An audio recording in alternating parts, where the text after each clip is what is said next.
Olá, ouvintes e leitores, sejam bem-vindos ao programa Conversa de Peixe Grande do Ictus Podcast. Como você já sabe, no programa Conversa de Peixe Grande, a gente conversa, óbvio, com um peixe grande. De um jeito super descontraído, sobre várias coisas, e como sempre a gente termina falando sobre livros, sobre as coisas que mais marcaram a vida aí do nosso convidado. Eu sou o Thiago André Monteiro, @vulgutan no Twitter, segue lá. E eu estou aqui, antes da gente apresentar o nosso convidado, com a minha amiga Carol, que você já conhece. Tudo bem, Carol? Olá, Thiago, tudo bem? Aqui é a Carol Simão, @somente Carol lá no Twitter, também pode me seguir se vocês quiserem. E mais uma vez é um prazer estar aqui batendo esse super papo aí. E óbvio, eu sempre digo que os mais beneficiados dessa conversa somos eu e o Tam, porque além da gente conversar sem cortes, a gente sai com a lista na íntegra dos livros que marcaram a vida do nosso peixe grande. Bom, mas sem mais delongas, eu vou apresentar o nosso convidado deste episódio. É o querido pastor Felipe Niel, não Peniel, só Felipe Niel. Mas a gente vai chamar aqui ele de Pastor Niel para ficar mais fácil para vocês e pra gente. Pastor, muito obrigada pela presença do senhor aqui. Eu quero dizer que a sua vida tem sido, para mim, muito usada. O senhor tem sido usado demais durante essa pandemia.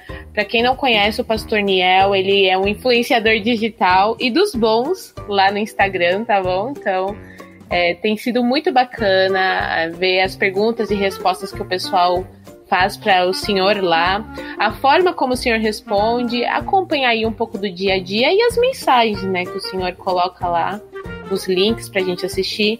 É só bênção. Muito obrigada pelo convite e o senhor tá com a palavra agora. Que isso, Carol, obrigado. Eu que agradeço demais de estar aqui. Um bom dia para você, bom dia para o Tam, uma alegria, um privilégio mesmo. Muito obrigado por me convidar. Eu sou o Felipe Niel, vulgo @Felipe Niel. Cuidado, hein, porque o meu vulgo tá depois do @, hein? @vulgo, então, o seu não, né? É verdade, né? O meu não, eu vulgo @Felipe Niel, isso, é verdade. Pra quem tá procurando é Felipe, né? Não é Felipe. Isso. Legal.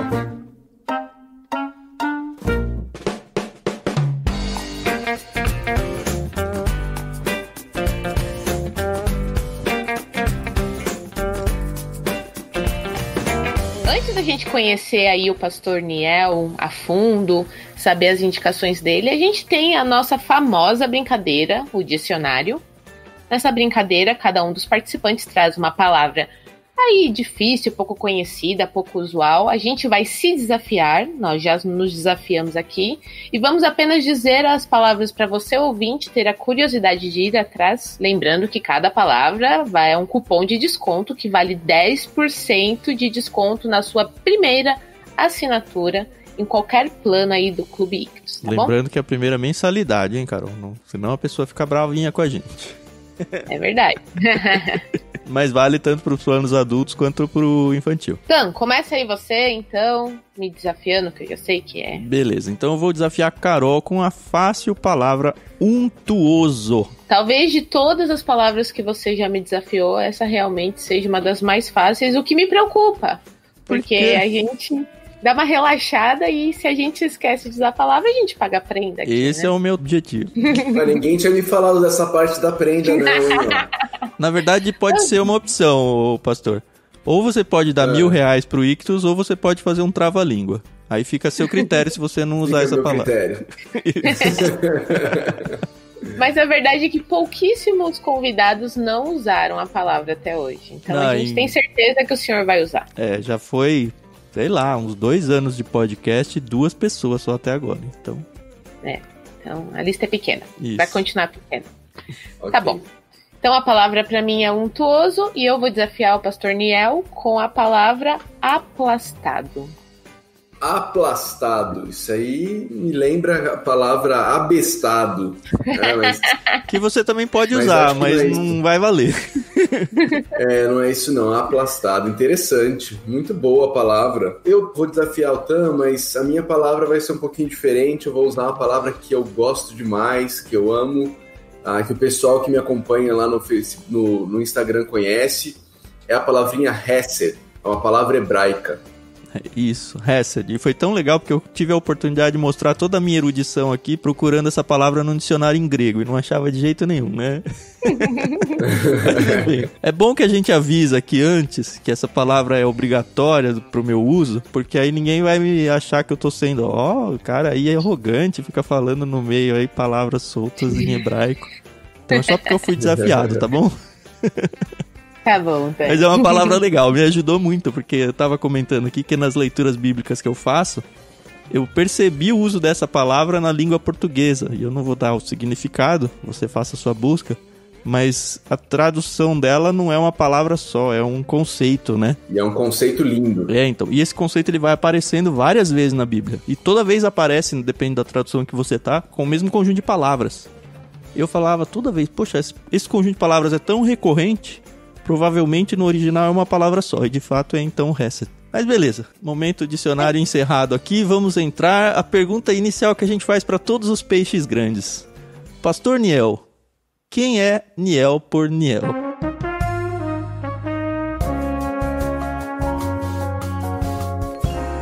O Niel, primeiro de tudo, ele é um falido. Ele é alguém que reconheceu que sozinho e por ele mesmo ele não consegue fazer nada, ele é incapaz de agradar a Deus e foi alcançado pela graça do Senhor Jesus Cristo, né? Amém. E busca servir a Deus com os dons que Deus lhe deu. É casado com a Marina, é pai da Sara e do Pedro e serve como pastor aqui em Caldas Novas há 13 anos, aqui na Igreja Batista Vida Nova. É um corintiano, pode falar esse tipo de coisa também? Pode falar. Por favor. Pra minha lamentação aqui, não é de Jeremias, mas é do Tan. Mas a Carol, no vídeo aqui, já levantou os braços aqui, já trouxe até uma bandeira. Exatamente. Aqui é timão, entendeu? Já teve épocas em que o Palmeiras sofreu muito. A gente sofria de dizer que era palmeirense. Finalmente chegou a época de dizer que sofre um pouco ser corintiano, né? Isso, não está na melhor fase para se falar, para se revelar esse tipo de coisa, mas tudo bem. Eu torço pro Corinthians e eu torço pro Buffalo Bills no futebol americano. Então, assim, o Buffalo Bills, para quem não segue o futebol americano, esse ano está inacreditavelmente muito bem no campeonato. Então, o Corinthians eu tô deixando ele meio de lado, não preciso falar muito sobre ele, tô focando no Bills esse ano. Tá certo, justo. Mas é interessante que esse Buffalo Bills ele deve ser tão conhecido pros brasileiros quanto o Corinthians lá pro pessoal dos Estados Unidos, né? Eu, pelo menos, nunca ouvi falar daqui. Mas a galera que acompanha o Buffalo Bills, ele é um time lendário nos Estados Unidos. Porque ele chegou à final 3 vezes consecutivas e perdeu as 3. Então, depois disso, ele nunca mais chegou nem perto da final. Então, assim, é aquele time da torcida fanática e que tem um carinho por aquele time, porque não chega nunca mesmo, então tem um carinho por ele. É tipo o Juventus aqui de São Paulo. Tem um time brasileiro, é Ibis o nome do time? Eu não lembro. O time que só perde. O Ibis é o pior time do mundo. Isso, né? Mas não chega nesse nível assim não, né? Porque chegou em finais, né? Isso, não chega aí, mas tá quase. Uhum. O senhor é natural de São Paulo?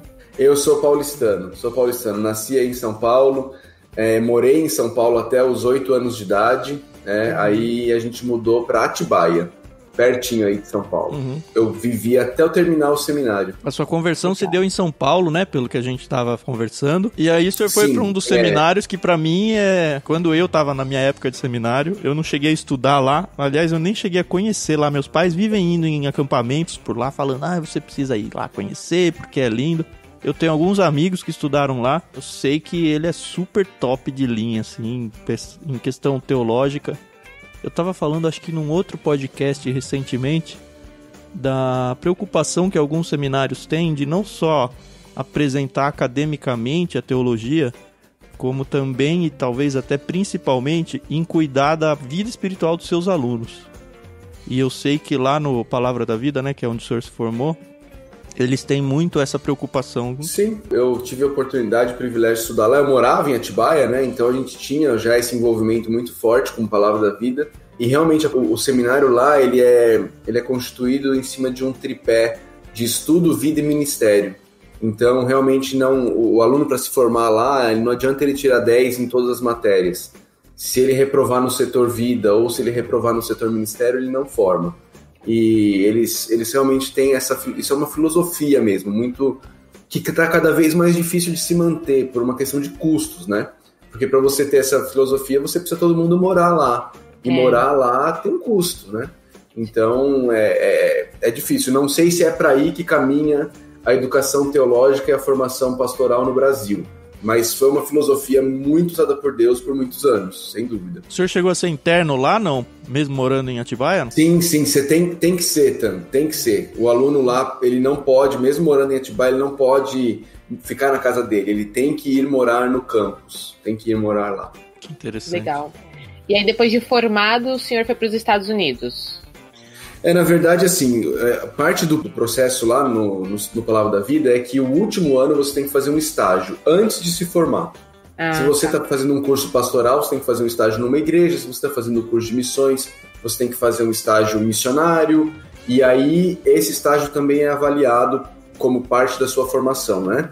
E eu tive o privilégio, a oportunidade de fazer esse estágio na primeira igreja batista na cidade de Hamburg, nos Estados Unidos, que é subúrbio de Buffalo. Por isso que eu passei a torcer pro Buffalo Bills. Legal. Foi isso. E aí voltou pro Brasil como missionário pela essa igreja. O estágio era de 1 ano. No meio do ano o pastor me chamou e falou: Felipe, a gente queria que você se tornasse de fato parte da nossa igreja e nós gostaríamos de enviar você de volta para o Brasil como nosso missionário. É uma igreja muito missionária e muito focada no Brasil. Eles, desde a década de 50 do século passado, eles enviam missionários da igreja para o Brasil. Que então, legal. Eles têm...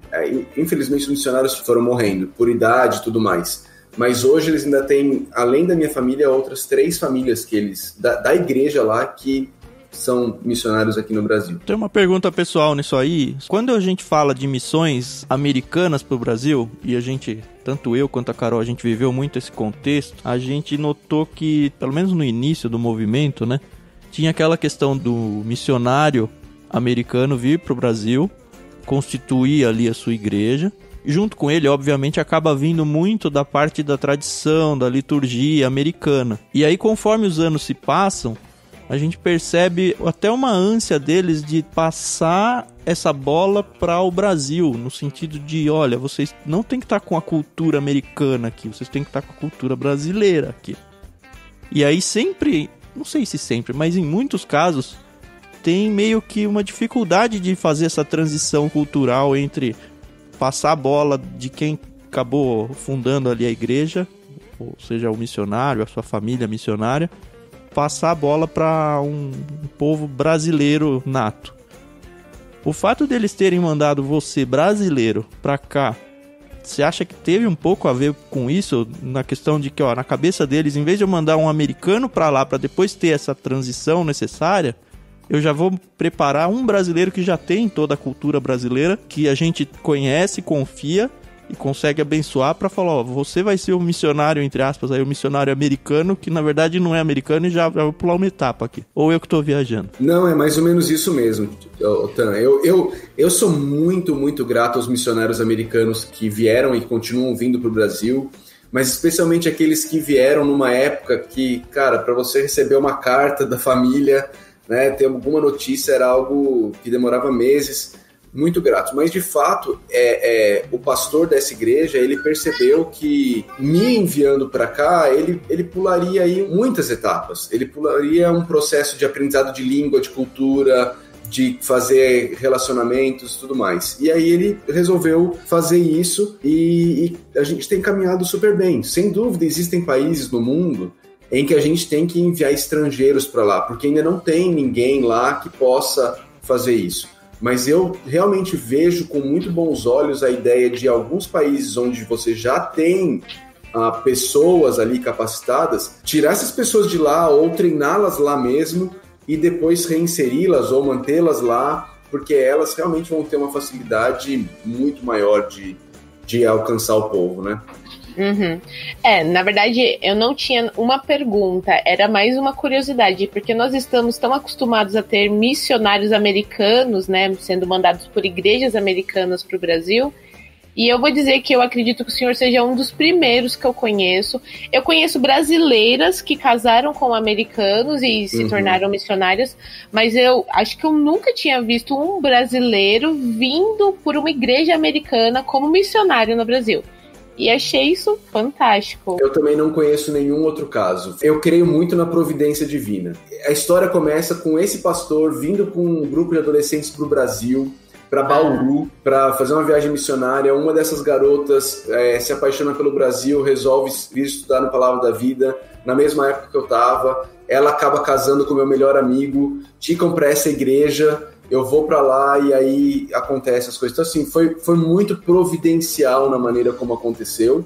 A igreja lá e nós nos demos muito bem. Logo de cara, a gente se relacionou muito bem, a gente tem um respeito muito grande, um carinho muito grande um pelo outro. E até hoje é a minha igreja mãe, né? Então, de tempos em tempos a gente volta, a gente passa um tempo lá. Amamos a igreja. É uma igreja no Nordeste de Nova York, então... É uma igreja pequena, não é uma igreja grande, mas é uma igreja muito viva e muito, muito alegre. Com as tradições americanas que são diferentes das nossas, né? Um estilo de liturgia e tudo mais, mas que eles não têm problema nenhum com as nossas. Eles não entendem que a deles é sacrossanta, é apenas a deles. Então o pastor veio várias vezes aqui visitar-nos. A nossa igreja aqui em Caldas é muito diferente da igreja deles. Não na pregação e tudo mais, mas na forma como a gente faz o culto. E ele fala que ele gosta demais quando ele tá aqui, ele vê o culto aqui dos brasileiros, a forma como a gente canta e tudo mais, enfim. É algo que Deus fez aí, e eu só me alegro em ser parte. O senhor já estava casado quando veio pra cá, ou conheceu sua esposa depois? Não, quando eu fui pros Estados Unidos, a gente já namorava, aí quando eu voltei, a gente noivou. Quando eu volto pro Brasil, o pastor falou pra mim assim, olha, Felipe, você tem liberdade para ir plantar a igreja onde você entender que deve ser no Brasil, você conhece o Brasil muito melhor do que eu, mas eu queria que você considerasse a possibilidade de conhecer nossos outros missionários lá no Nordeste. Todos os outros estão no Nordeste. Então eu fiquei 6 meses lá, Petrolina, Casa Nova na Bahia, várias cidades, até algumas Sobradinho, cidades bem pequenas. E depois disso a gente se casou, voltamos para os Estados Unidos para passar 1 mês e meio lá, visitando outras igrejas para levantar sustento. E aí já viemos para Caldas Novas casados, em fevereiro de 2008. Você casou lá então, é isso? Nós casamos aqui e lá. Eu casei 2 vezes. A gente casou no civil aqui, mas a igreja lá queria muito fazer uma celebração de casamento pra gente, então eles fizeram uma lá também. Não deu treta com a família? Porque assim, eu já casei...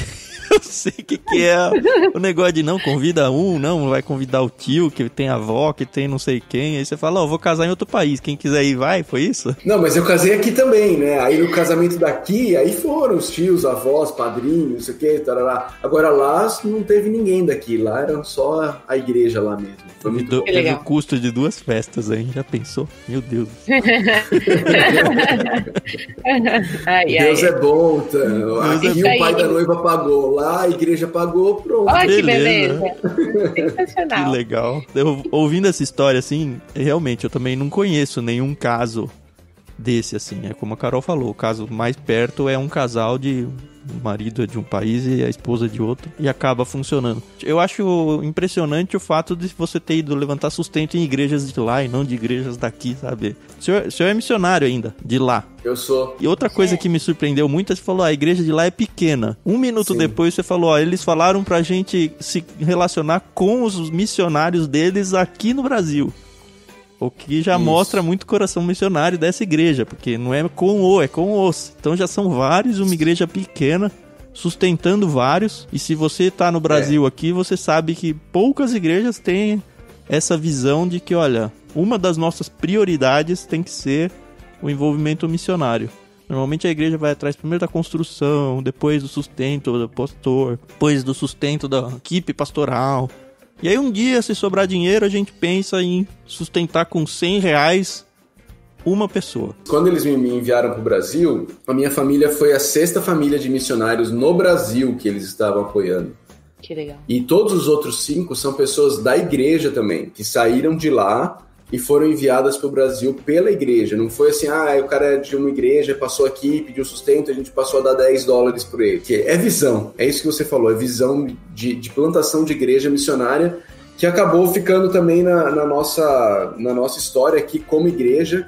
E aí isso é uma outra história, porque aí a gente se tornou parte da Atos 29, que é uma rede de igrejas que querem plantar igrejas, tem toda essa ligação aí. Aliás, se você ouvinte não conhece essa do Atos 29, pesquisa, porque é um negócio tão lindo, é tão maravilhoso. Na minha cabeça, assim, todo esse envolvimento, tanto do Atos 29, quanto essa forma que a sua igreja lá em Buffalo fez e enxerga a missão, eles refletem muito, muito Recebe, assim, muito. E fica de lição, assim, para nós aqui no Brasil, tanto como pessoas físicas, assim, como igreja. Se você é ouvinte, é da liderança de uma igreja, um pastor, ou tem um acesso fácil à sua liderança, mostra esse exemplo, assim, para ele, porque as nossas igrejas precisam muito mudar a nossa visão, assim, muito mesmo.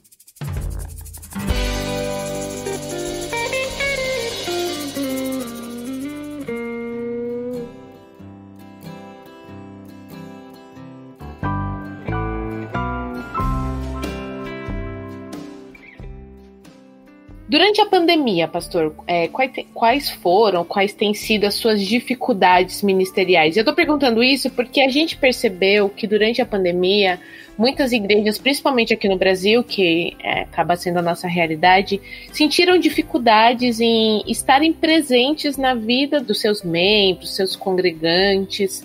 E nessa, a gente viu uma febre de digital influencers, por assim dizer, né? Eu não tô criticando, porque a minha igreja também acabou tendo que assumir uma outra parte, mas como que o senhor tem visto isso? Como que a liderança da igreja tem trabalhado essa parte? Porque é totalmente diferente, né? Eu sei que algumas igrejas já começaram a se reunir presencialmente, mas não é a mesma coisa, né? E duvido muito que volte a ser até que surja a vacina, né? Isso, exatamente. E não que só surja, mas que as pessoas se vacinem, né? Carol, aqui em Caldas Novas a gente sentiu muito menos do que é em São Paulo, né? A gente tá no interior, então, assim, quando tudo aconteceu, o prefeito fechou tudo, mandou os turistas embora. Para quem não sabe, Caldas Novas é um polo turístico. Mandou os turistas embora, fechou o aeroporto, fechou a rodoviária, fechou tudo. Só que passou ali 15, 20, 30 dias e percebeu-se que não tinha ninguém na cidade infectado. O primeiro caso de coronavírus na cidade foi uma pessoa daqui que morava em Londres, se infectou lá em Londres, não tinha plano de saúde e entrou no primeiro avião que ele conseguiu, voltou para o Brasil para ser tratado aqui. Então, assim, é desse jeito que chegou. Ficar sem ter culto aqui na igreja, a gente ficou por 4, 5 semanas. E depois os cultos já foram liberados, lógico, com uma série de restrições, idosos, crianças, distanciamento e tudo mais. Agora, a sua pergunta sobre como a gente acessar a vida dos membros, o que eu percebi nessa pandemia foi o seguinte: para aquelas pessoas que a igreja era um evento, isso foi um sério problema, porque não tinha evento. Ela ia, batia o cartãozinho dela lá no domingo e pronto, mas ela não vivia a igreja, ela simplesmente frequentava um evento. Essa pessoa sumiu, né? Não sei, talvez um dia ela volte, eu não sei, ela sumiu. Né? Agora, para quem a igreja era igreja e o estar junto no domingo era apenas mais um momento do todo, essas pessoas continuaram participando. Então a gente fazia reunião de oração pelo Zoom, elas estavam lá compartilhando a vida delas, pedindo oração. Um irmão tinha necessidade financeira porque, imagina, a gente vive numa cidade turística, fechou tudo. Os hotéis mandaram o pessoal embora. A irmãzinha que tinha uma barraca na feira de artesanato da cidade, a feira de artesanato da cidade ficou fechada. Meses. Um irmão, pensando aqui em casos bem concretos, um irmão que tem uma van escolar, ele está sem trabalhar desde março. E quem que vai apoiar esse irmão? É a igreja. E aí quem é a igreja chegou junto nisso e foi viver isso, e foi viver ser igreja, entendeu? Porque a igreja para ele não era um evento, a igreja para ele era uma família, da qual ele faz parte ainda, mesmo quando essa família, por motivos alheios, não pode se reunir. Mas é isso, eu vejo dessa forma. Algumas pessoas que viam como evento, aí a gente tentou ir atrás, tentou incentivar, tentou chamar, mas você percebe que para ela só queria o evento mesmo, e se não tem evento aí fica muito ruim, não dá. E se o evento não dá para ter com todas as comodidades que tinha antes, aí também é um risco desnecessário, não vale a pena. Né? Elas acabam ficando muito aplastadas dessas dificuldades todas que a pandemia está trazendo para a gente. Sim, sim. E aí o senhor já era presente nas redes sociais como é hoje, ou foi uma coisa natural, ou viu uma necessidade de estar presente? Como é que foi? Carol, ano passado, um amigo meu, o Uriel, do Perguntar Não Ofende, não sei quantos de vocês conhecem aí, é um canal no YouTube, né? Que traz perguntas e respostas. Ele me incentivou a ver as redes sociais como mais do que simplesmente uma forma de manter contato com parentes e amigos distantes, mas como uma ferramenta ministerial. Então, em maio, mais ou menos, do ano passado, eu comecei a mudar a chavinha em como usar a rede social. Em setembro, pela primeira vez, eu fiz uma série de 21 dias de devocionais, ao vivo no meu Instagram, em setembro do ano passado. Você já tinha bastante seguidor quando começou isso? Ou não? Não, quando a gente mudou essa chavinha aí, eu tinha 2.000 seguidores, que era mais ou menos amigo, família, igreja, membresia. E aí a gente fez essa série de devocionais, foi muito legal, foi uma experiência muito boa, e disso surgiu um curso online, que é uma comunidade que a gente tem chamada A Vida no Evangelho, que tem como objetivo, de fato, ajudar crente a se converter. Gostei. Porque eu já ouvi dizer, e eu concordo, que o maior campo missionário do Brasil são as igrejas evangélicas. Tá? Então, vídeo exemplo que você disse aí do pessoal que sumiu da igreja, né? Isso, exatamente. O pessoal precisa se converter, não tem jeito, né? Não entendeu o evangelho ainda. Então, aí surgiu esse curso, e a gente tem o curso até hoje. Aliás, se você está ouvindo aqui, você é aluno do curso, um abraço para você. Associe-se ao Ictus também, que você vai ser muito abençoado com boa literatura. Amém. E aí, Carol, em março, quando surge a pandemia, eu falo, cara, a gente precisa levar encorajamento da palavra de Deus para as pessoas. As pessoas vão ficar trancadas em casa, elas não vão ter como se relacionar, elas precisam. E aí, o que eu fiz? Como eu falei, eu amo a palavrinha Hesed. Então, eu peguei todos os salmos da Bíblia onde essa palavra aparece, e eu comecei a fazer devocional cada dia num desses salmos. E aí a gente foi caminhando nos salmos. Aí terminou, aí o pessoal, pastor, continua, tal. Aí eu fui para Provérbios, fiz Provérbios inteiro. Aí eu fui para Eclesiastes, fiz Eclesiastes inteiro. Aí nós fomos para as cartas de João, as cartas de Pedro. E por último a gente terminou em Tiago. E foi assim, foi único, Carol. Foi um negócio que Deus fez. Eu louvo a Deus por ter sido esse instrumento nas mãos dele. A gente tinha média de 300 pessoas participando todo dia, ao vivo. Pessoas que você não conhecia, assim, muitas? Não conheço, a imensa maioria eu não conheço. E a média de pessoas que assistiam depois, porque ficava no IGTV, é de 1.300 pessoas. Pessoas se converteram, pessoas que não eram membros de igreja, pessoas católicas, enfim, de outras religiões, acabaram se convertendo. Algumas pessoas deram testemunho de que não estavam frequentando igreja e voltaram. Outras pessoas falaram para mim, pastor, eu estava em depressão, e uma irmã me mandou as suas devocionais e eu comecei a ouvi-las deitada na cama, eu não conseguia sair de lá. E hoje eu estou conseguindo viver a vida de novo, eu entendi muita coisa do evangelho que eu não tinha entendido ainda. Tudo para a glória de Deus, eu só tenho a louvar a Deus. Que gostoso, né? Eu gosto de ouvir. O meu pai, ele é pastor e eu vivo isso diariamente com ele, vendo as dificuldades, né? Como a pandemia, ela atingiu as igrejas, as famílias, e isso que o senhor falou de a igreja estar muito presente, da igreja ser presente. Eu sou membro de uma igreja bem pequena. Por Deus mesmo, a gente conseguiu arrecadar cestas básicas para ajudar quem precisava. Ajudamos financeiramente alguns membros. Teve até um missionário que a gente ajuda, que o filho dele ficou muito doente durante a pandemia. Não foi por causa do coronavírus, foi uma outra enfermidade. E a gente conseguiu levantar recursos. E assim, o meu esposo, por exemplo, trabalhava em hotel e acabou sendo dispensado. E vários membros na nossa igreja que tem comércio também estão com dificuldades. Mas Deus, ele é tão maravilhoso, tão tremendo, que nada tem faltado, né? A gente olha assim e fala, é um dia de cada vez mesmo, pra gente não ficar muito desesperado. Mas essa coisa da igreja tem sido muito bacana, tem sido muito legal. E fora que a gente conseguiu ver coisas que, ok, a gente estava falhando nisso como igreja e estávamos precisando olhar com mais carinho para essas pessoas e para essa situação. E é isso que o senhor falou, né? Aqueles que viam a igreja como um evento desapareceram. E realmente, apesar que esse eu posso dizer que foi um número bem pequeno na nossa igreja. Mas acontece, né? Todos estamos sendo moldados, né? O meu pai, ele fala muito isso. Esse vírus, ele surgiu aí no mundo com um propósito, né? Então, a gente tem que realmente rever a nossa vida e parar de ser tão untuosos, né? Porque precisamos ser firmes e constantes na nossa fé, né? Ainda esse ano eu devo fazer uma live com esse título, né? Mas é algo que eu tenho pensado muito sobre não desperdiçar 2020.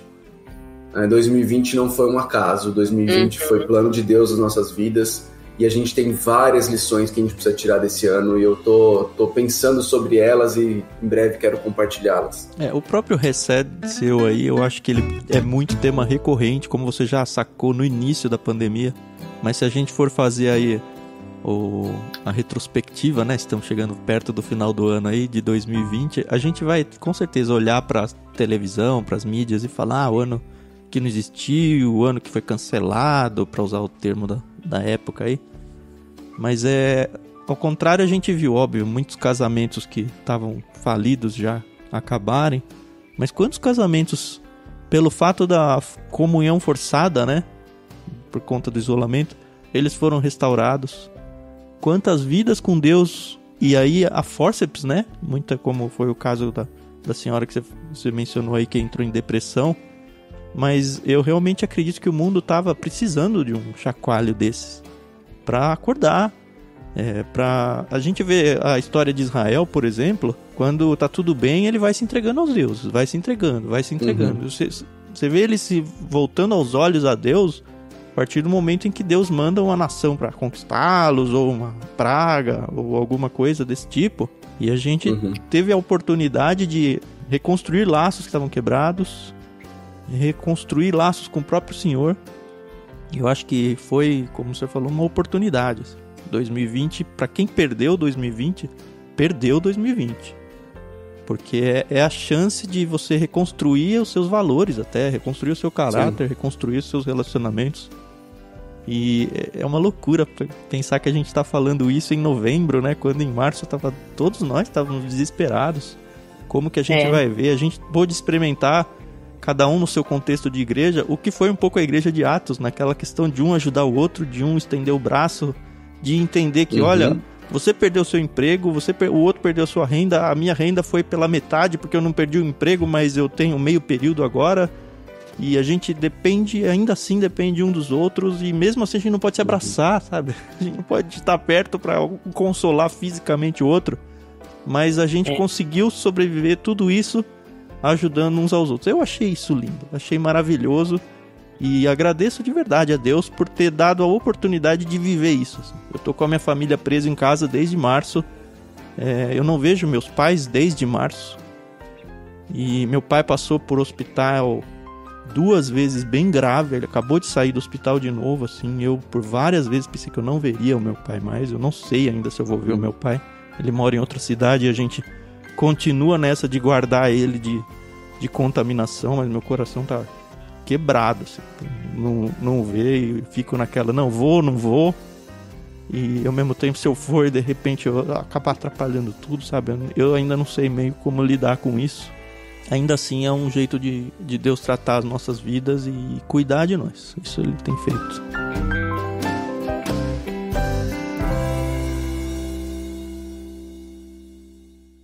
Mas agora vamos migrar aí nosso bate-papo. A gente gosta muito de conversar e saber do ministério, mas estamos aqui por uma razão, né? Livros.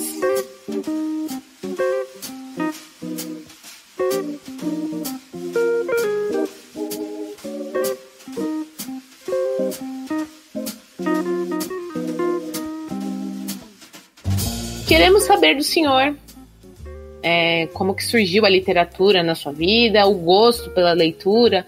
Nunca existiu? Foi obrigado? Como é que foi? Nunca fui um leitor ávido naturalmente. Isso não foi algo natural na minha vida. Não foi algo que também me foi muito incutido na infância. Eu tenho alguns livros assim que me marcaram na minha infância. Um deles era o Horinhas com Deus, que minha mãe fazia devocionais com a gente, né? Que era para crianças. Outros livros de escola, né? Marcelo Marmelo Martelo, Menino Marrom, né? Enfim, mas nunca foi algo muito, muito forte em mim, né? Na verdade, assim, até ensino médio, eu li os resumos dos livros para fazer as provas, eu nunca fui muito um leitor. O primeiro livro, é interessante isso, mas o primeiro livro de verdade que eu peguei, eu escolhi, eu falei, eu vou ler esse livro, e eu li ele inteiro. Eu não sei se vocês conhecem esse livro, mas ele é uma série. O livro se chama Cavalo de Troia, Operação Cavalo de Troia, escrito por J.J. Benítez. É uma série, se eu não me engano, são 14, 12 livros grossos mesmos. E eu li esses livros no meu terceiro ano do ensino médio. Eu devorei esses livros. É ficção, né? Obviamente. A ideia é de que um cara que se aposenta da NASA, ele faz uma máquina do tempo, e o primeiro livro ele volta para os dias de Jesus. E aí ele começa ali, ele vai todo paramentado, vestido como um judeu da época, só que vara que tem uma câmera na ponta, tal. Que legal! E aí ele e é muito legal, é muito envolvente o livro. E eu acabei lendo muitos, eu não li os 12, os 14, mas eu li uns 4, 5 catataus, assim, bem grandões. Eu tenho uma pergunta pessoal sobre esse livro. Ele, assim, se eu ler o volume 1, ele termina num gancho pro segundo, a ponto de falar, meu Deus, eu preciso ler o próximo, ou é uma história e o segundo é solto e eu começo uma nova saga, entendeu? Ele começa uma nova saga, mas ele te dá a entender que vai ter essa nova saga. Não, mas não é aquele negócio de eu parei a história no meio, é isso? Não. Tá bom. Ele termina a história, e aí, por exemplo, isso foi no meu ensino médio, faz tempo, gente, mas se eu não me engano, o segundo livro, ele volta pra América, pra quando Cristóvão Colombo tá chegando pra descobrir a América. Que legal. Que legal. Enfim, é muito legal, o livro é bem legal mesmo. E o livro não se apresenta como uma ficção, ele se apresenta como realidade. Ele fala como se aquilo lá fosse algo secreto que aconteceu e que não... Enfim, é muito legal. Ele vai com o propósito de corrigir a história? Ele percebe, não tá acontecendo alguma coisa? Porque tinha um desenho quando eu era criança, chamava o Superbook. Quase ninguém lembra disso. Eu assisti muito. E ele tinha essa pegada, né? Eu não sei se tem a ver com o livro. Acho que não tem a ver, não. Acho que os dois não tem ligação, não, mas ele é muito interessante. Aí ele conta uns detalhes que obviamente não tá na Bíblia, é a ideia do autor lá, tal, mas não chega de forma alguma, na minha percepção, a corrigir nada, assim, a falar, não foi bem assim que aconteceu, tal. Mas, Carol, na verdade, a minha mudança em relação à literatura se deu quando eu li um homem chamado C.J. Mahoney, e ele falou sobre o seguinte: Deus, quando quis se revelar a nós, ele o fez através da literatura. Então, se você ama a Deus e você quer conhecer a Deus, você deveria se forçar a ler, porque é através da literatura que você vai conhecer mais a Deus. Sim. Então, essa foi uma chavinha que mudou minha percepção em relação à leitura. A gente teve uma vez um peixe grande, o pastor Almir Marcolino Tavares, e ele falou exatamente isso que o senhor falou. Como um cristão fala que não gosta de ler, sendo que a gente aprende de Deus através da palavra. E eu parei pra pensar e eu falei, gente, não é que é verdade? Como é que, né? Como foi é que eu não ele gosto que de falou ler? que não ler é pecado? Foi ele. Ele ousou falar isso, eu falei, caramba. O pastor Almir é lá do Nordeste, né? Isso ele mesmo. Isso mesmo. Mas eu gostei muito dessa fala, é o pastor C.J. Mahoney. Mahoney. Legal, interessante. E teve algum livro dele em específico que te marcou? Tem 2 livros dele que me marcaram muito. Um é um livro muito difícil de achar, ele foi publicado pela editora Vida, e eu não sei eu acho que ele não está mais sendo publicado. A minha igreja comprou os últimos 60 que tinha na época, pra gente usar aqui nos grupos de estudo da igreja. Aliás, esse é um outro assunto que depois a gente pode falar sobre ele, que tem tudo a ver com literatura. Tá. Ele se chama A Vida aos Pés da Cruz. Esse livro marcou demais a minha vida, demais. Muito mesmo. Me abriu a mente para entender que o Evangelho não é só a maneira como eu sou salvo, ele é onde Deus me capacita todos os dias a viver a vida cristã. É um livrinho pequenininho, eu nem sei se eu tenho ele aqui para... Bom, não adianta eu mostrar porque o ouvinte não vai ver, né?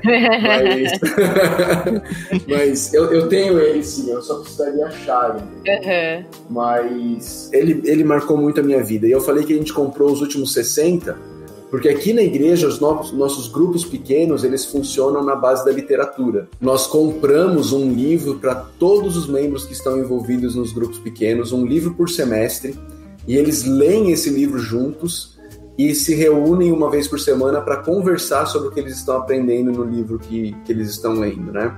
Que legal. E a gente tem feito isso desde 2012. E o envolvimento 2012. É bom porque a gente está fazendo um projeto parecido, que a gente chama de diário de leitura. A gente pegou o livro tanto cristão quanto secular já. Que a ideia é essa, eu e a Carol, a gente posta de segunda a sexta lá no podcast nossa interação com o livro, né? Nossos comentários, um resumo e o leitor conversando sobre o livro para outras pessoas fazerem isso também. Funciona então, é isso. Aqui funcionou demais. A gente substituiu o culto de oração por esse grupo pequeno baseado em literatura. E aí, obviamente, a gente também tem um tempo de oração, de compartilhar. Mas quando a gente tinha o culto de oração, vinham 8 pessoas. E aí, no nosso grupo pequeno hoje, é lógico, a igreja cresceu desde aquela época, né? Mas hoje eu diria que 80% da igreja está envolvida nesses grupos. Olha, você sofreu muito, pastor, por causa da... Vamos matar o culto de oração da quarta-feira ainda? Essa aí é outra história, né? O meu processo aqui, quando eu vim para Caldas Novas, eu vim para plantar uma igreja. E não deu certo. Essa é outra história. A gente precisa de uns 3 podcasts para contar. Mas eu sou um plantador de igreja falido. Eu também não consegui. Eu falhei na tarefa de plantar uma igreja. Estava indo embora para os Estados Unidos de volta, meu visto religioso, trabalho religioso aprovado. Estava indo de volta para os Estados Unidos. Quando essa igreja aqui... faz a proposta de não, pastor, fica aqui, vem trabalhar com a gente e traz o pessoal que estava na sua plantação e vamos unir as 2 igrejas. E a gente decidiu fazer isso. Para você assumir como pastor nessa outra igreja? Para eu assumir como pastor. Era uma igreja pequena também, que estava passando por muitas dificuldades. Em 7 anos de vida eles tinham tido 4 pastores diferentes, cheio de dono na igreja e... Enfim. E com culto de oração de quarta às 8. E com culto de oração de quarta-feira às 20 horas, que a gente sempre fez assim. Eu até imagino que você passou aí, viu? Então foram muitos processos, mas graças a Deus isso foi superado. E como eu disse, o grupo de leitura aqui a gente chama de in loco, porque é a ideia de que os grupos se reúnem por divisão geográfica. Então você se reúne com quem mora perto ali da sua região. E aí esse livro foi o primeiro. Esse livro que eu citei do Mahoney foi o primeiro livro que eu escolhi para que a igreja lesse junta nesse grupo, A Vida aos Pés da Cruz. E o outro livro dele que também me marcou muito é um livro da Fiel, Humildade, a Verdadeira Grandeza, que é muito, muito bom. Foi muito útil na minha vida. Interessante, esse aí eu já tinha ouvido falar. Eu percebo que o senhor gosta de misturar, então, a literatura cristã com a não cristã, secular. Isso é um problema? O senhor vê isso como um problema? Porque é nossa obrigação, dever ler a Bíblia, assim. Temos excelentes teólogos e escritores cristãos, mas o senhor vê, assim, um problema um cristão ler um Tolkien, Carol, eu tenho muita dificuldade em fazer essa distinção entre o secular e o sagrado, no que diz respeito a artes. E a literatura é uma arte, né? A distinção que eu faço é boa literatura e literatura ruim. Dos dois lados. E aí você dos dois lados. E aí você tem gente que quem é cristão é o autor. Não é a obra não é cristã, ela nunca se converteu. Então a obra não é cristã. Guarda isso pra gente pôr num marcador de páginas, Carol. Demais essa frase, eu nunca tinha pensado, mas faz todo sentido. Isso serve para literatura, para música, para quadro, para arte, para qualquer coisa que você produz, né?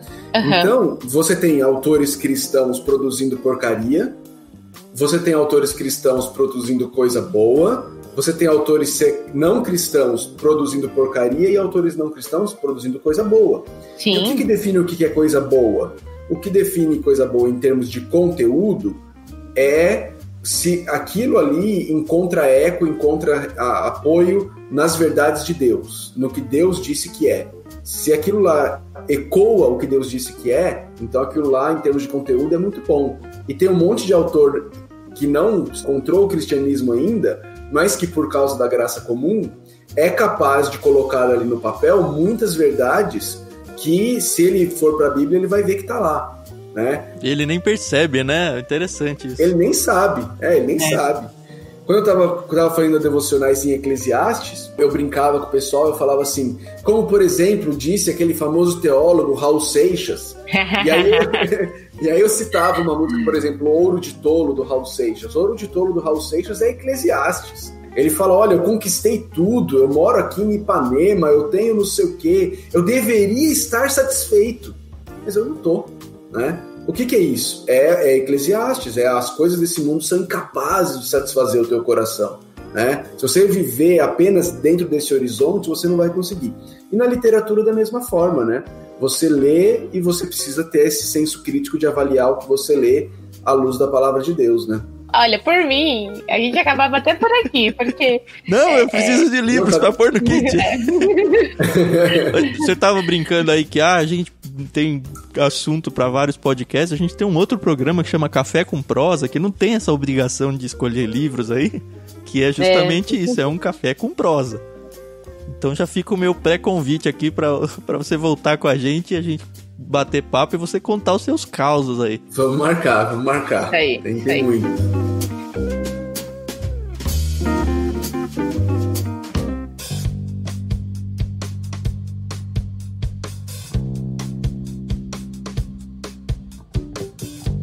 Como pai, o senhor tem algum crivo para usar ou permite que os seus filhos leiam? Eu sei que eles são pequenos hoje, né? Então a literatura acaba sendo mais ingênua. Mas eu falo isso porque eu cresci e na minha casa o meu pai sempre leu. E aí eu lembro que eu comecei a ler Agatha Christie. Todo mundo aqui sabe que eu sou super fã. Só que isso começou a fazer com que eu me afastasse da minha vida cristã, da minha leitura diária. Isso foi um problema que... A Carol se escondia no banheiro pra ler de madrugada, porque a mãe dela proibia ela de ler de tanto que ela lia. Olha isso. Não chegava a proibir, mas ela falava, e a leitura da Bíblia, como é que tá? Eu vou ler depois que eu terminar o capítulo aqui da Agatha Christie. Então, a gente até conversou uma vez com uma blogueira sobre a importância que os pais, eles têm nesse sentido de incentivar os filhos a ler coisas boas, mas ter aquele amor pela leitura da Bíblia, né? O senhor ainda tem um peso por ser pastor, né? Como é que o senhor olha isso? Ou ainda não chegou a pensar num... Tá, as crianças, elas ainda estão em formação. Elas não têm esse senso crítico que nós adultos deveríamos ter de pegar e poder ler as coisas e falar assim, isso aqui não, isso aqui sim. Elas estão sendo formadas, né? Meu filho, ele ainda tem 4 anos, ele ainda não lê, né? Ele ainda vai ser alfabetizado, ele está no processo de ser alfabetizado.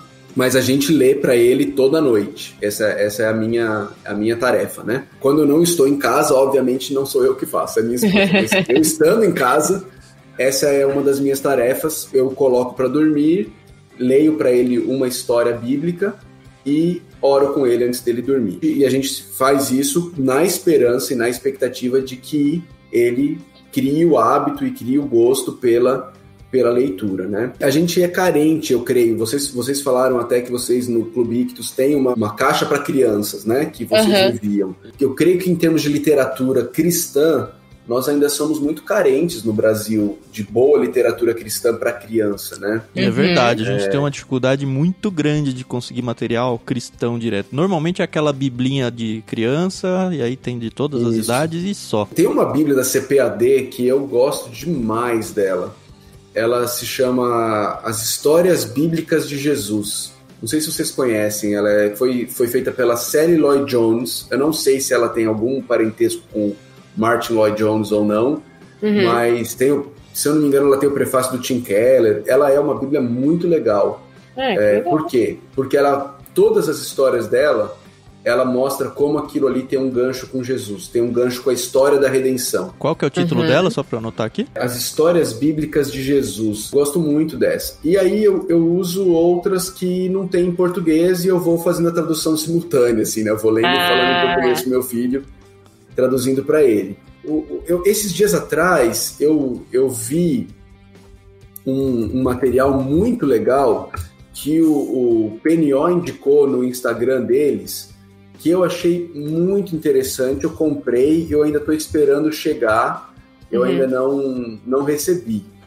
Mas que eu achei bem interessante também, ela é da Katharine Voss, que é a esposa do Gerhard Voss, que é um grande teólogo, professor do seminário aí, mas ela escreveu histórias bíblicas para crianças contadas por uma mãe a seus filhos. E tem 2 volumes essa série, né? E eu achei muito, muito legal e comprei para eles. Essa série foi publicada aqui em português pela Shema Publica. Não é uma editora conhecida, né? Shema Publicações, na verdade. Aqui no Instagram é @Shema Publica. E eu estou esperando e estou animado para ver como é exatamente, mas parece que é um conteúdo muito legal. Fica a dica aí até para vocês pesquisarem. Segue na sua saga de leitor aí. E aí, até pensando agora na minha filha mais velha, né? Aí minha filha mais velha, o que a gente fez? Eu comprei a série de Nárnia para ela. E eu dei de presente de aniversário para ela. E ela tá lendo. Ela não é uma leitora... Tem gente que é nato da pessoa, né? Você dá um livro na mão da pessoa, ela esmigalha o livro e quer mais. Mas ela tá lendo esse livro. E ela lê, junto com a minha esposa, um outro livro chamado Papo de Garota, que também é um livro bem legal, da esposa do C.J. Mahaney, a Caroline Mahaney. A Caroline e a filha escreveram juntas esse livro. É um livro para mãe e filhas lerem juntas. A ideia é essa mesmo. E tem sido legal. Elas têm tido boas conversas, bons papos, que são frutos da leitura desse livro aí. Minha esposa entende que seria melhor numa idade um pouquinho mais velha. Talvez se minha filha tivesse uns 11 anos, seria o ideal da leitura desse livro aí. Mas já está sendo muito bom, e aí elas pensam que lá na frente elas leem de novo. É uma memória, né, que ela vai ter, que ela leu essa série com a mãe. Isso faz toda a diferença, né? E uma outra série que a gente está lendo juntos, sem ser... Meu filho pequeno não participa dessa, isso é depois que ele vai dormir. É a série que a editora Vida Nova, Edições Vida Nova, tem de biografias de missionários. É uma sériezinha muito legal, de biografia de missionários. A gente está lendo a história de Hudson Taylor, né, que desbravou lá na China e tal. E a gente está gostando muito, muito mesmo. E é muito legal, especialmente para minha filha, para ela ver essa realidade de um cara saindo da Inglaterra, indo para o interior da China, 3 meses de barco, chega lá na China, não conhece ninguém, a China está no meio de uma guerra. Ele não sabia, porque quando ele saiu de Londres não estava, mas quando ele chegou na China estava em guerra. Enfim, é um negócio muito legal. Esse livro aí, a proposta dele é para um adulto, mas uma criança assim, de 11 anos, 10, 11 anos, vai de boa, a linguagem é tranquila pra ela? Vai. A gente tá lendo juntos, né? Eu leio em voz alta e ela tá ali junto com a gente, né? Então, assim, de vez em quando ela não entende alguma coisa, ela pergunta o que é. Mas eu acho que a literatura tem essa função, né? Pedagógica, educacional, desafiar mesmo, né? Sim. E fora que o Hudson Taylor, né? Eu lembro que em EBF eu aprendi sobre ele, que ele criou até calo na língua, de tanto que ele tentava aprender, né, o mandarim, o chinês. E isso é uma coisa que marca a criança. O cara é fantástico, cara. A fé desse cara é um negócio absurdo. Absurdo a fé que esse cara tinha. De ponto, assim, dele recusar ajudas porque ele queria viver pela fé. E ele queria realmente entender que Deus ia suprir. Não estou dizendo que é padrão, que a gente tem que fazer isso, mas foi o que ele viveu. Mas é legal, é inspirador. É realmente inspirador a história dele. Que legal. Ainda saímos aí com uns livros para as crianças, hein, Thiago? Isso que eu tô anotando aqui mesmo. O senhor tem mais alguma indicação? Eu posso pensar em 2 livros aqui para pessoas, entre aspas, comuns, e 2 livros para malucos pastores, né? Pessoas não comuns nesse sentido, né? O livro para todos, né, que eu indicaria também, é um livro da editora também Vida Nova, chamado Vida Centrada no Evangelho. Esse livro também foi um baita divisor de águas na minha vida. Eu me lembro, eu estava em 2009 na conferência Gospel Coalition lá nos Estados Unidos, e eles estavam distribuindo um CDzinho com esse livro em PDF. Tudo legalizado, tá bom, gente? A editora estava distribuindo o CD com esse livro em PDF. Porque hoje em dia você fala PDF é praticamente um sinônimo de pirataria, né? Começa até com a mesma letra. Infelizmente. Então, eu li esse livro e eu falei, meu pai, esse livro aqui é muito bom. Ele traz o evangelho para o meio da sua vida e fala assim, olha, agora a luz do evangelho é assim que você vive nessa área, é assim que você vive aqui. Enfim, é muito, muito legal. Eu entrei em contato na época com a editora lá da Inglaterra, que foi a editora que publicou, e eu falei, eu posso traduzir esse livro só para usar com a minha igreja? E eles me autorizaram na época, eu traduzi o livro, usei com a minha igreja, fiz uma apostilinha, né? Acho que a apostila a gente não sei se tem aqui.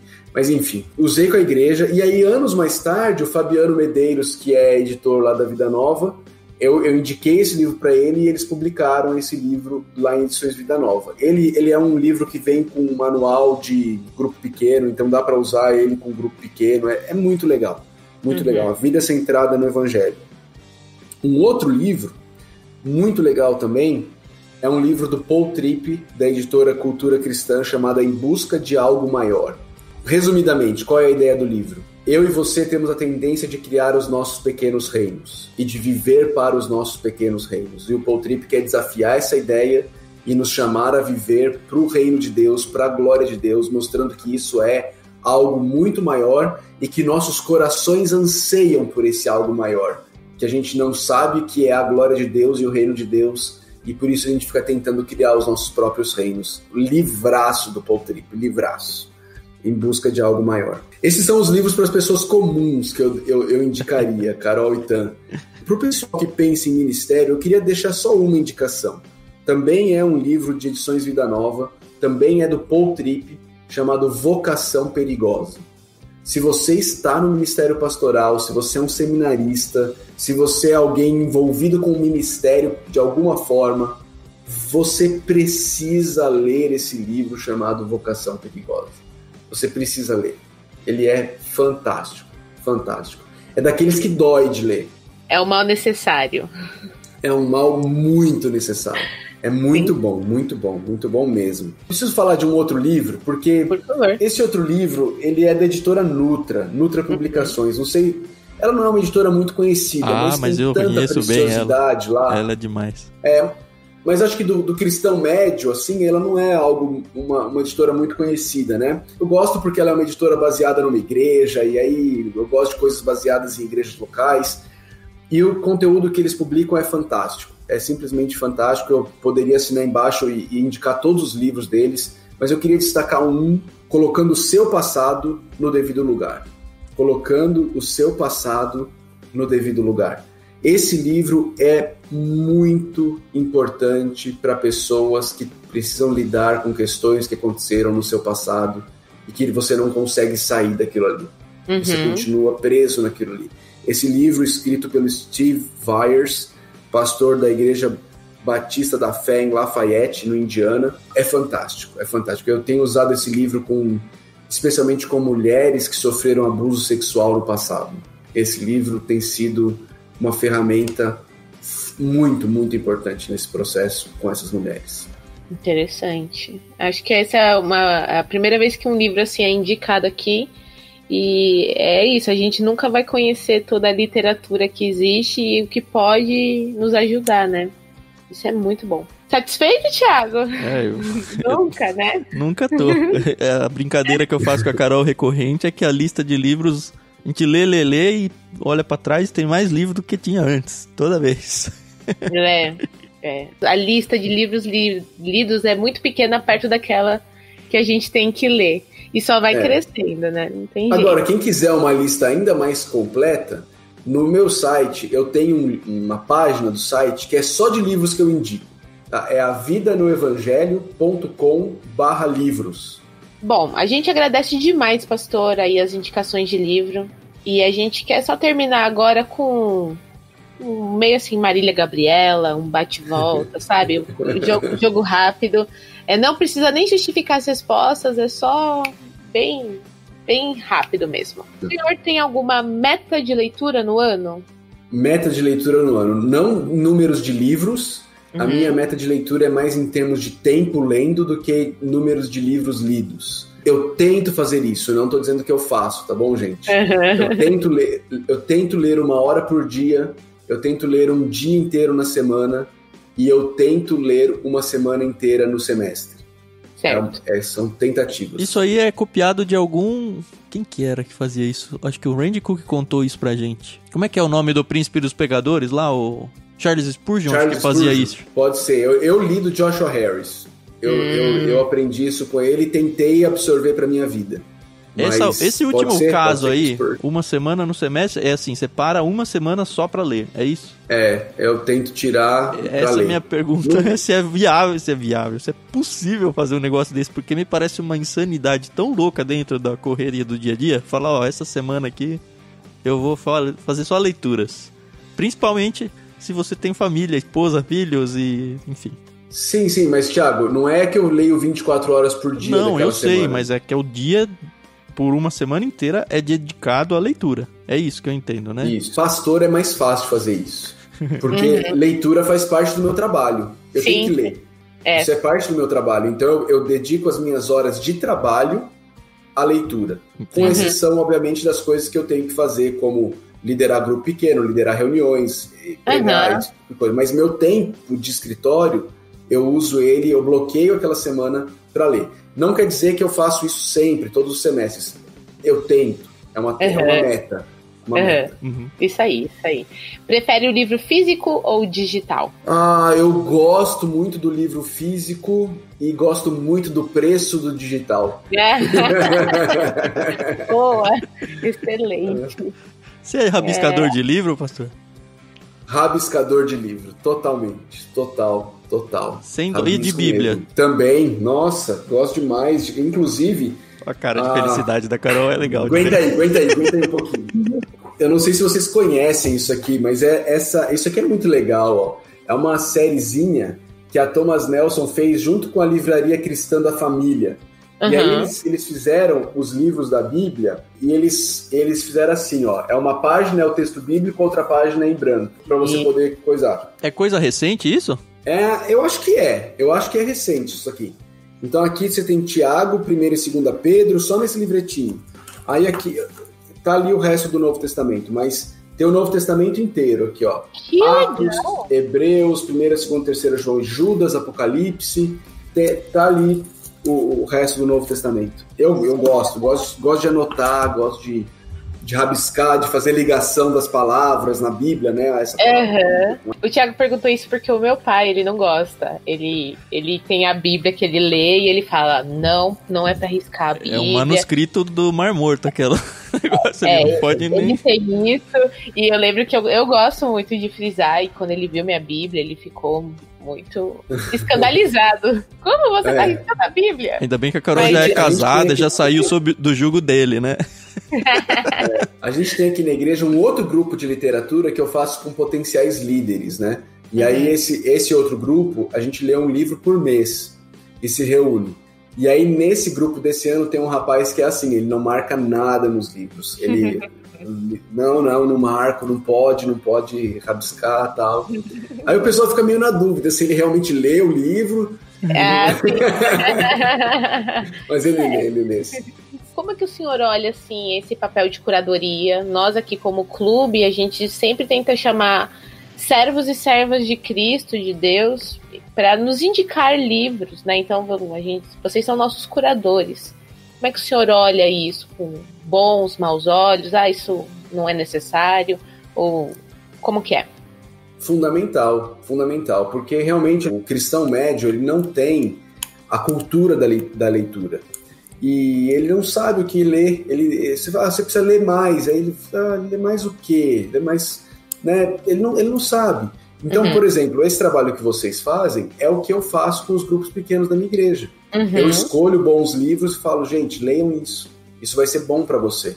Isso traz o quê? Ele começa a conhecer outros autores que ele não conhecia. E aí ele também começa depois a ver outros livros desses mesmos autores que ele começa a ler sem a gente estar colocando para eles, né?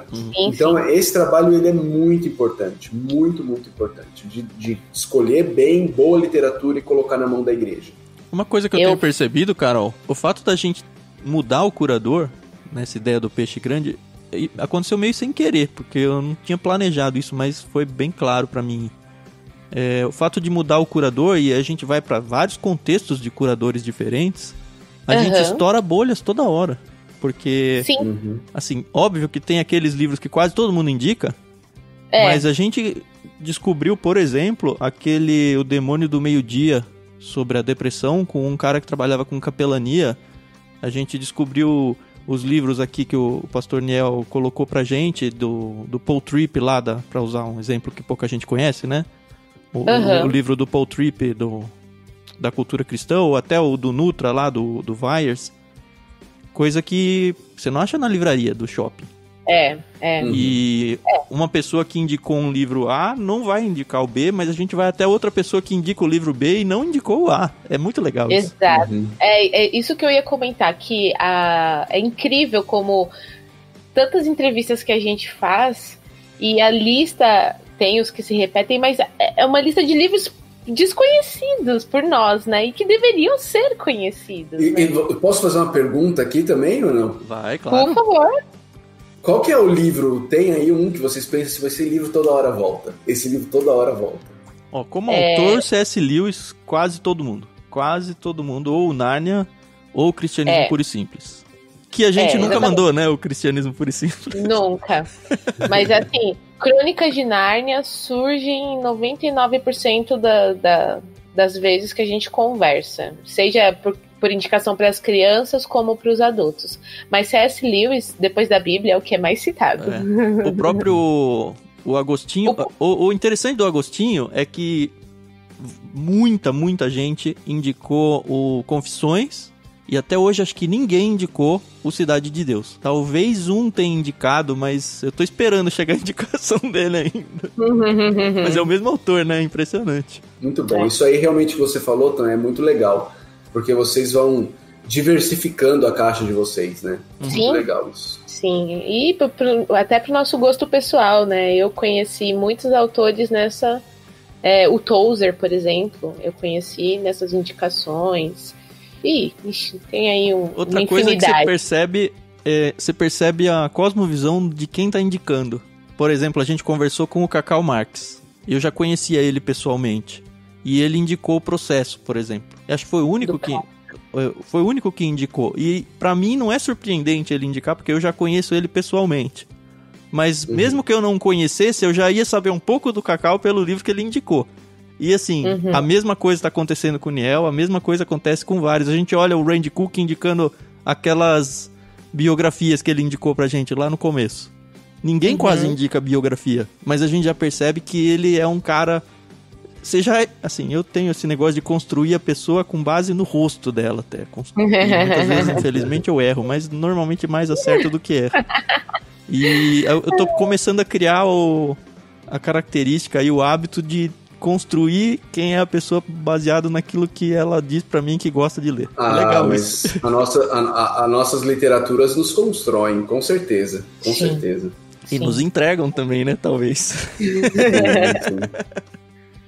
Tá bom, você tem mais alguma outra pergunta pra gente, Nel? Não, gente, só desejar que vocês sejam bem-sucedidos aí no ministério de vocês, ministério/empreendedorismo. Isso é muito bom, é muito legal você empreender em algo que vai também ser bênção na vida das pessoas e ajudá-las na vida delas. E torcer por vocês aí pelo Clube Ictus, que vocês possam continuar servindo a todas essas pessoas que vocês têm servido através das caixas e através dos podcasts também, né? Legal. Amém. Ajuda a gente a divulgar aí por Caldas Novas. Caldas Novas? Isso aí. Né? Caldas Novas, isso mesmo. Já vieram aqui? Nunca tive oportunidade. Tô esperando um convite aí, hein, ó. Olha aí, tá feito. Caldas Novas, a capital, a maior estância hidrotermal do mundo. Uau. Pelo menos é o que a prefeitura fala. Não, eu acho que eu já fui com os meus pais. Eu amo essas cidades de águas, né? Tem várias aí, né? Eu, quando for, eu vou visitar você aí na sua igreja. Sim. Deve ter mais de uma Será vida bem-vindo. nova aí, não? Não, aqui em Caldas só tem uma. Então não Legal. tem como errar. Pastor, muito obrigada por aceitar nosso convite. A gente sabe como a agenda de pastor não é vazia. Graças a Deus, né, que vocês têm muito trabalho e que são homens usados por Deus. Somos muito gratos pela sua vida.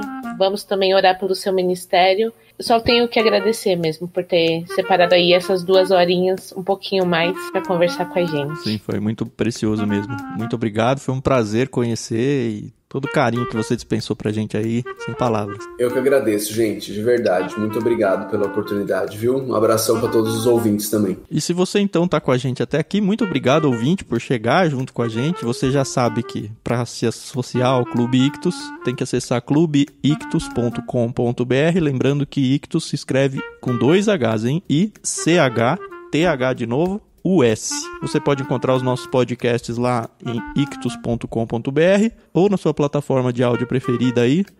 Procura só por Ictus Podcast que você vai encontrar a gente. Nós temos programas semanais, toda terça-feira sai segundo uma grade de programas. E normalmente a gente tem uma sequência aí de diários de leitura onde a gente posta programas sobre um livro específico, a gente interage com vocês de segunda a sexta. No podcast de segunda a sexta a gente tem intervalos entre os livros, mas quando começa é sempre de segunda a sexta. E se você quer acompanhar bem de perto mesmo, você tem que entrar lá no nosso canal no Telegram, t.me/clubeictus, porque a gente coloca os áudios desses diários de leitura primeiro lá e interagindo de verdade com o pessoal comentando e lendo junto com a gente. Fica então esse convite para você também. E para encerrar, e uma parte que eu gosto bastante, a gente tem um espaço onde você pode retribuir para a gente o carinho que a gente está entregando para você nesse áudio. Então a gente sempre separa uns 30 segundos de áudio em silêncio, aí só com um fundinho musical de natureza, para que você ore por nós, pelo Ictus. Coloque aqui então também hoje em oração o nome do pastor Niel, que tem todo o seu ministério aí, você já conheceu ele, com certeza você está saindo um pouco mais feliz desse dia aí depois dessa audição. Então coloca então entre a vida do pastor Niel e a nossa vida aqui, minha, da Carol e do Clube Ictus, para que a gente realmente consiga, como o pastor Niel falou, atingir cada vez mais pessoas. Porque apesar de sermos sim uma empresa com essa ideia de empreendedorismo, vocês já devem conhecer que tanto no meu coração quanto no da Carol a gente tem muito mais a questão ministerial do que de fato a questão de ganhar dinheiro em cima disso. E a gente, óbvio, precisa, se você tem a oportunidade de ser um dos nossos mantenedores, lá na descrição desse áudio tem todas as informações. E se você não tem essa oportunidade, pelo menos retribui com essa oração pra gente, tá bom? Acredito que a oração pro senhor vai ser bem-vinda, né, Niel? Oh, com certeza. Preciso muito. Beleza, então. E quem quiser encontrar o senhor, faz como?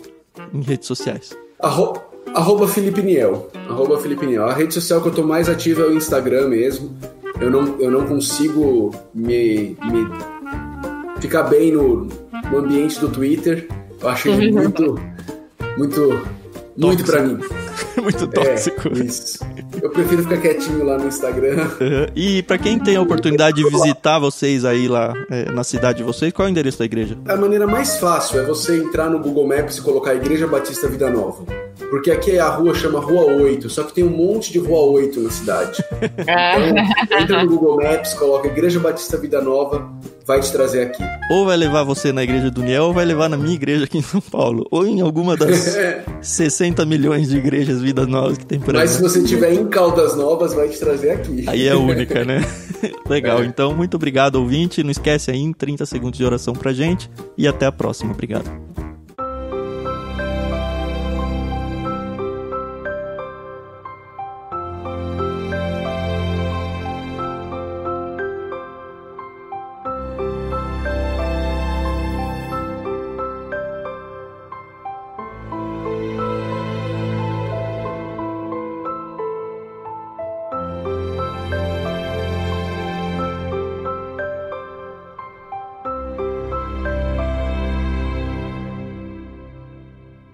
Obrigado então, pessoal, pelas suas orações. Fiquem com Deus e até semana que vem. Tchau, tchau. Até semana que vem, pessoal. Até mais. Valeu, pessoal. Abraço.